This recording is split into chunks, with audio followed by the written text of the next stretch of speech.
Do you ever find yourself scrolling on social media, looking at perfectly curated feeds and videos online, thinking stuff like, their life is so much better than mine, I wish I had what they had, I need this, I need to do this, I want this, if I had this, I would be happy? Well, you're not alone. I sure had those thoughts scrolling my life away on the other apps. And before you know it, you suddenly have 7 shopping carts for products you didn't even know existed about an hour ago. Suddenly you're considering Botox when you're not even 30. And you feel bad about yourself because you don't get up every single day at 5 a.m. to fit an hour of Pilates, a reading session, some mindfulness, in between your 17-step skincare routine and your protein-rich, filling, healthy breakfast that you cannot skip under any circumstances. Social media nowadays are so ingrained in our lives that we seem to think that everything we see on there is the norm and that we should live up to the standards that influencers show us in their videos that are more often than not sponsored content. When we don't succeed at that, we tend to feel like our life isn't as beautiful or rich or good as it could be and that we're missing out on living our best lives. But what we often forget is that social media are not real life. In fact, they skew our sense of reality big time, trying to convince us that our normal, mundane, everyday lives are lacking. But I'm here to tell you today that no, your life does not suck. You just forgot the things that are actually normal because social media totally distorts our sense of normalcy. Allow me to de-influence you and actually remind you of things that are actually normal, although social media is trying so hard to convince us they're not. The first thing I want to talk about is driving a paid off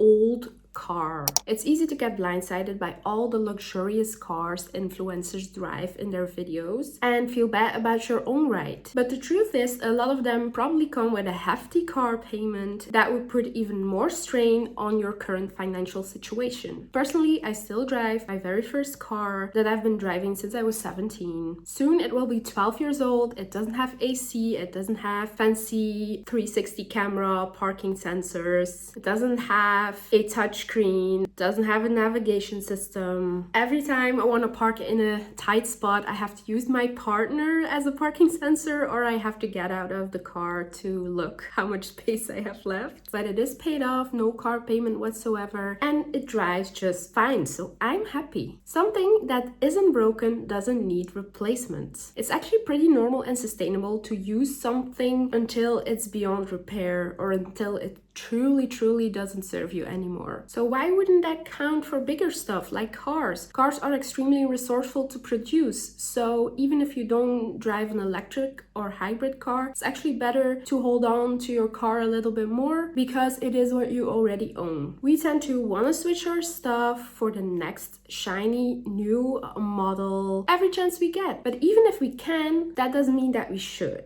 If you get me. Your car is fine, trust me, it gets you to places and it's paid off. The next thing I want to talk about actually sparked the idea for this video and is one that I'm guilty of, and I realized that recently. Going to the library is free. You don't have to buy every book that you get recommended on BookTok. You can just go to the library and borrow them for free with your library card. I know, right? Crazy concept. But going to the library used to be normal, and it still is. Reading is a very popular hobby, and it definitely got a boost from BookTok. A lot of people found or refound their love for reading through that corner of the internet, which is great, but it also comes with a lot of overconsumption. As a child, I was an avid reader. I sometimes read multiple books a week, but I actually almost never bought a book. I went to the library a lot. I used to spend hours walking through rows and rows of books looking for the perfect read, and actually the hunt was kind of part of the experience. It was very satisfying. However, as an adult with access to social media, I have fallen trapped to having to buy every single book you want to read, kind of forgetting the library exists, which is totally fine. Buying books is not a crime. If you really like a book and you want a physical copy of it, that's totally valid. But it shouldn't be the norm. You really don't have to buy a copy of every single book you read. That's not really sustainable for the environment nor for your wallet. I know some people are Kindle girlies and try to be more sustainable that way, but I can't relate because I'm a paper girly and I need to have a physical book in my hands. So yeah, conclusion, use your library card instead of your debit card for books. It's normal.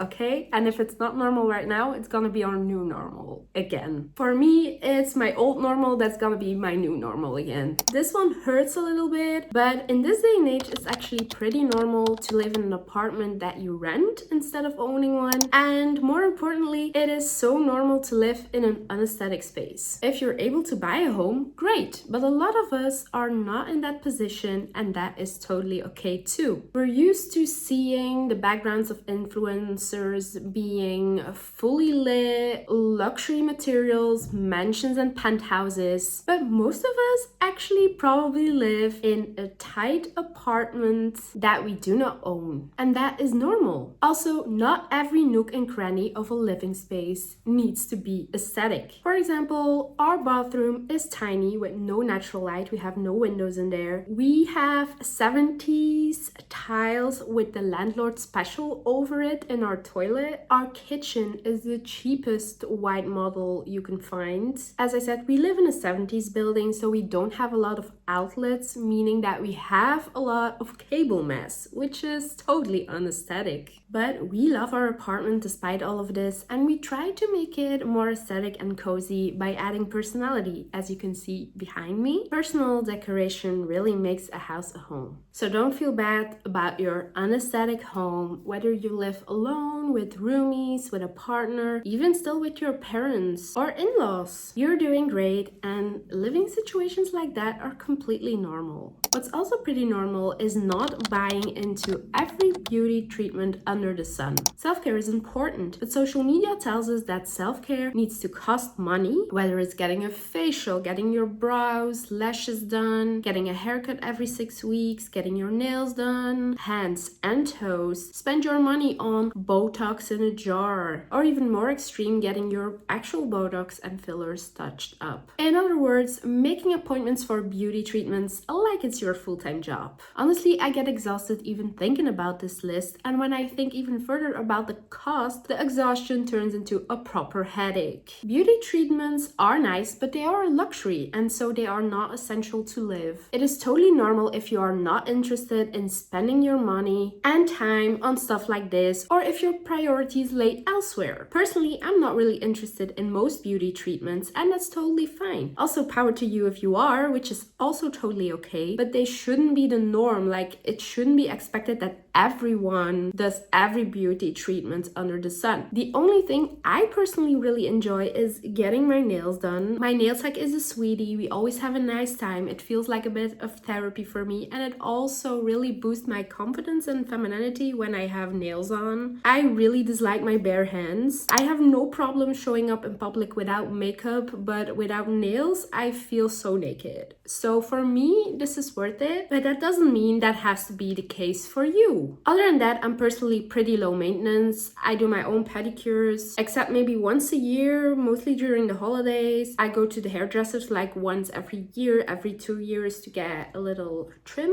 Again, if you love getting pampered on the regular, that's totally great, especially when you support local small businesses while doing so. But it is also completely normal if you don't want to invest your money in stuff like that. It doesn't mean that you don't look properly after yourself. Self-care could come in so many forms that are not aesthetic beauty related. Another one I really wanted to talk about is the rate that we dump our phones for the newest model. I feel like this also became our new normal because of all the unboxings and reviews we can find online whenever a new tech product comes out. A very clear example of that is Apple releasing a new iPhone every single year, and with that, the pressure to upgrade your device because you cannot miss the newest cameras, the newest features that are actually most of the time quite underwhelming, but according to Apple themselves, they are an actual need. We also see a lot of content creators that we follow online buy the newest model and rave about it, but the truth is, smartphones actually are are a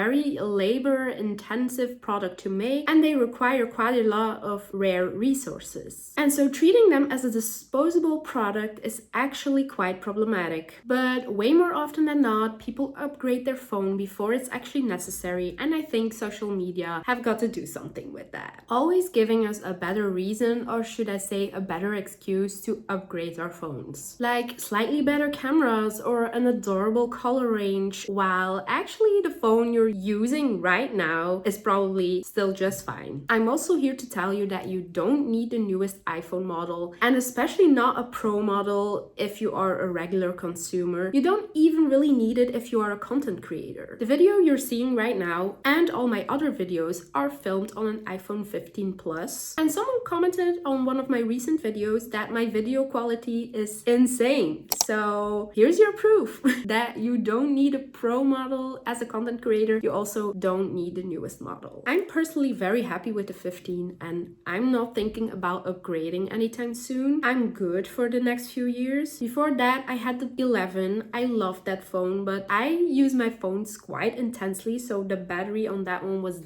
dead. And before that, I had the 6S, which actually was a great phone. My point is, it's completely normal to use the same phone for years and years and years until it truly doesn't serve you anymore. Yeah, that's actually the normal way to go about consumption in a category like smartphones, but actually a normal way to go about consumption in general. And if you are ready to part ways with your phone, please turn it in for recycling, so at least they can reuse the rare materials that are inside. Your wallet and the environment will thank you. I hope I was able to give you some perspective on what's actually normal versus what social media like us to believe is normal, and that I de-influenced you even a little bit from the fact that your life sucks compares to that of others. There are actually still a lot more things that social media tries to convince us aren't normal that actually are. So if you would like a part 2 on this, or you have ideas for a part 2, leave them down below in the comments. Also, don't forget to like, share, comment on this video because this helps me out with the algorithm. You can subscribe to my channel, that would mean the world to me. As always, I feel so blessed to have you here. You are so welcome here. I love you so much, babies, and I'll see you in my next video.